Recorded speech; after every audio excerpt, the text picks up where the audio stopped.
शहजाद अली की रिपोर्ट के मुताबिक खबर शामिल की जा रही है, इस्तांबुल में जामिया मस्जिद या सोफिया की विजिट पर आने वाला रूसी सियाह दिल खो बैठा। चंद लम्हों में काया पलट गई और इमाम साहब के पास पहुंचकर कहा कि मुझे भी इस दीन में दाखिल कर दें। इमाम साहब उसे कलमा पढ़ा रहे हैं। अशहदु अन ला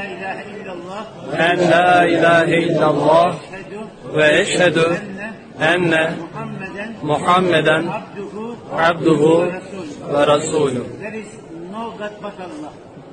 Muhammad is the messenger of Allah. We believe that. Alhamdulillah.